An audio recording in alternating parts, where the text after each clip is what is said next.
साथियों, ये इतना आसान नहीं है जितना आसान कह देना कि भूमि ले लो, भूखंड ले लो रहने के लिए, फैक्ट्री के लिए, इंडस्ट्री के लिए। क्योंकि एक एक पैसा जोड़ जोड़ कर मेहनत की कमाई से आपने इंडस्ट्री बनानी है और मेहनत की कमाई से आपने बनाना है अपना एक घर जिसमें आपका परिवार सुख से रहे, समृद्ध रहे और उसमें कोई भी किसी को हेल्थ प्रॉब्लम नहीं आए। इंडस्ट्री चलानी है, फ़ायदा ही फ़ायदा हो, उसमें आपको लॉस ना हो। क्योंकि एक फैक्ट्री बंद होने का मतलब होता है परिवार के लिए पहाड़ जैसा टूट पड़ता है समय अगर ऐसा हो जाए। बहुत मुश्किल काम, लेकिन आज मैं आपको समझाऊंगा कि किस तरह से वो कौन से तरीके हैं, जो लक्षण कौन से होते हैं जिससे आप किसी भी भूमि को पहचान सकते हैं कि कौन सी भूमि शुभ, कौन सी भूमि अशुभ। आप देख रहे हैं आज का टॉपिक हमने लिखा हुआ है कि ये भूमि करेगी चौपट या करेगी मुझे आबाद। और इसको जो है आपके बिजनेस के लिए कैसे आपको चलेगी, ये क्या चलाएगी बिजनेस को या डुबोएगी, इसमें से आपको ये कैसे पता चलेगा। आज हम उसके कुछ लक्षणों के बारे में बात करेंगे। साथियों, लक्षण तो बहुत सारे होते हैं। सबसे पहले फसल देखें, कौन कौन सी फसलें ऐसी होती हैं जो आमतौर पर अच्छी ही भूमि के ऊपर होती हैं। जैसे सरसों की खेती जहाँ होती है, फूल खिलते हैं, गेहूं की खेती, गन्ने की खेती, जो फूल होते हैं आजकल फूलों की खेतियां बहुत हो रही हैं। लगभग जितने तरह के फूल होते हैं उन सब की खेती जहां होती है वो सब की सब भूमि पॉजिटिव भूमि की श्रेणी में आती है। इसके अलावा धान जहां पर होता है, मक्का, ज्वार, बाजरा, ये भी अच्छी ही मानी जाती हैं। सरसों, गेहूँ और गन्ना, इनके बाद जो सेकंड कैटेगरी वो इनकी आती है। और उसके बाद जो थर्ड कैटेगरी आती है वो ऐसी भूमि जहाँ पर कि चना, मसूर, तारा मीरा, यानी वो ऐसी फसलें पैदा होती हैं जहाँ पर कि पानी की आवश्यकता नहीं होती। पठार होते हैं, ऊंची नीची लैंड होती है, पानी की वहाँ पर देने की संभावना नहीं होती और वहाँ पर बहुत सारी भी फसलें नहीं होती। बहुफसली वहाँ पर कोई विकल्प नहीं होता, आमतौर पर ऐसी होती हैं। ये सब के सब ऐसी भूमि किसी भी भवन के लिए, चाहे वो रेजिडेंशियल हो या चाहे वो हो इंडस्ट्री का, उसके लिए अच्छी मानी जाती है एक साधारण भाषा में। अब इसके बाद आगे चलते हैं। Negative land. नेगेटिव लैंड कौन सी होती है घर या फैक्ट्री के लिए, ये भी पहचान लें। कुछ सिम्टम तो आपको पता होने चाहिए। हर बार हर चीज़ के लिए आप वास्तु कंसल्टेंट का मुंह देखें, हर बार वास्तु कंसल्टेंट को बुलाएं, ये भी अच्छा नहीं। आप कुछ ना कुछ तो आपको भी इन चीज़ों का ज्ञान होना ज़रूरी है।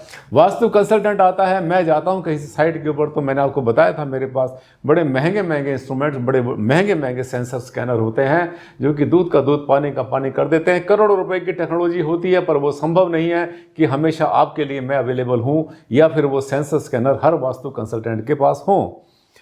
पॉजिटिव और नेगेटिव लैंड देखने के मैंने आपको पहले भी बहुत सारे तरीके समझाए हैं कि बहुत सारे मेथड होते हैं जिससे कि आप भूमि को पहचान लेंगे। लेकिन जो नेगेटिव लैंड होती है उसको पहचानने के लिए, जो भूमि आपके लिए आगे चल के परेशानी का सबब बन सकती है, तरक्की के रास्ते में रुकावट बन सकती है, घर बनाने के लिए भी अच्छी नहीं रहेगी, ऐसी संभावना अगर होती है, तब वो ज़मीन कौन सी होती है? बंजर भूमि होती है। बंजर भूमि, नीचे से रई निकलती है, वहाँ पर कोई खेती नहीं हो पाती, झूठ झांकड़ी वहाँ पर होती हैं। आमतौर पर कंटीली झाड़ियाँ वहाँ पर फलती फूलती हैं, वहाँ पर बहुत बार कैक्टस होते हैं और जंगली झाड़ियाँ, जैसे कि वहाँ पर बेरियाँ होती हैं, बेरी के अलावा बबूल होती हैं, कीकर वहाँ पर होती हैं। ऐसी भूमि पर आमतौर के ऊपर जो है ये रेजिडेंशियल तो बिल्कुल भी अवॉइड करना चाहिए, लेकिन इंडस्ट्री के लिए भी वो अच्छी भूमि शास्त्रों के अनुसार नहीं मानी जाती। जहाँ दीमक की बामियाँ दिखाई दें पूरी भूमि के अंदर जगह जगह पर, वो जगह भी उत्तम श्रेणी में नहीं आती। जहरीले जीव जंतु, सांप हो, बिच्छू हो, वहाँ पर और भी चीज़ें होती हैं जो कि बहुत काफ़ी पॉइजनस होती हैं।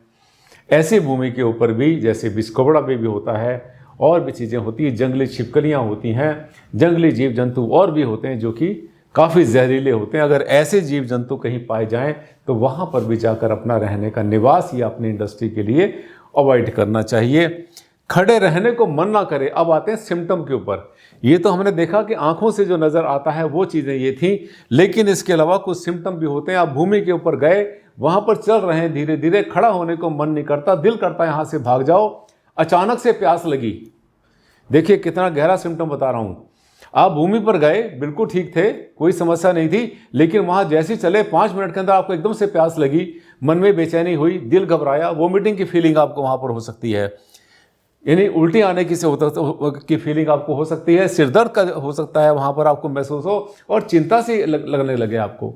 कोई ऐसी बातें आपको याद आ जाएं खड़े खड़े जो कि आपको चिंता देते हैं, परेशानी में डालती हैं, टेंशन में डालती हैं, तो ऐसी भूमि के नेगेटिव होने के पूरे चांसेस होते हैं।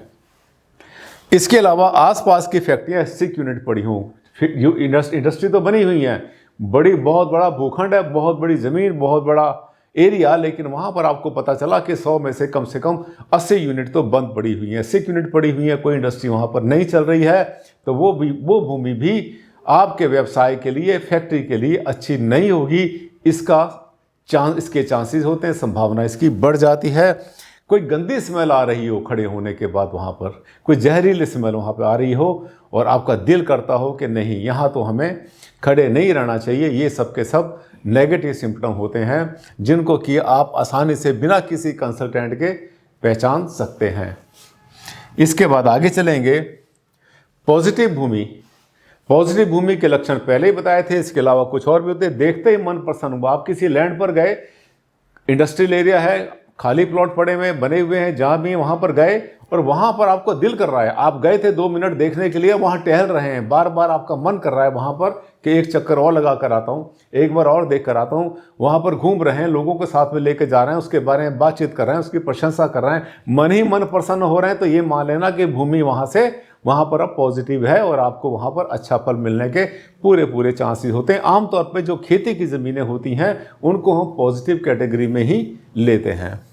इसके अलावा आसपास फैक्ट्रियाँ चल रही हों, आबाद हो, वहाँ पर वर्कर चल रहे हैं, दुकानें हैं, वहाँ पे चाय वाले हैं और हैं, सबके सब वहाँ चहल पहल है और ऐसा लगता है कि वहाँ पर जीवन ऊर्जा चल रही है, लाइफ एनर्जी वहाँ पर चल रही है, तो तुरंत वहाँ पर आपको अपना भूखंड ले लेना चाहिए। इसके साथ साथ जो है कोई खाली प्लॉट ना पड़ा हो, बने हुए हों सबके सब, बहुत ज़्यादा खाली प्लॉट पड़े हैं, मालूम पड़ा कि आधा बस गया आधा नहीं बसा, तो उसको भी थोड़ा सा हम शक की नज़र से देखते हैं एज अ वास्तु कंसल्टेंट। चहल पहल देखिए। दूसरी बात, कुछ ज़मीन के लक्षण होते हैं, ऐसे बहुत सारे इंडस्ट्रियल एरिया हैं जहाँ पर कि हमने देखा है कि दक्षिण में या पश्चिम में या दोनों ही दिशाओं के अंदर ऊंची लैंड हो, टीले हो, पठार बना हुआ हो, ऊंची जगह हो और कभी कभी जो है छोटी छोटी पहाड़ियाँ या बड़ा पहाड़ भी हो सकता है। साउथ वेस्ट में ऊंचा पहाड़ और नॉर्थ ईस्ट की तरफ, उत्तर पूर्व की तरफ ढलान, और उत्तर पूर्व में कोई तालाब हो, वाटर बॉडी वहाँ पर हो, कोई नदी बहती हो, अरे तो कहना ही क्या, जमीन तो जन्नत बन जाती है। साथियों, वास्तु के अनुसार बहुत ही ज़्यादा शुभ फलदायी होती है। यदि ऐसी भूमि आपको मिल जाती है तो आपकी स्माइल भी ऐसी हो जाएगी जैसी हमारे पीछे इन सज्जन की आपको दिखाई दे रही है। मैं कोशिश करता हूं कि आपको वो सब कुछ विद्याएं सिखाऊं कि आप किसी भी कंसल्टेंट पर डिपेंड ना करें, किसी पर निर्भर ना रहें, मन में वहम ना पालें, अंधविश्वास से रहें दूर।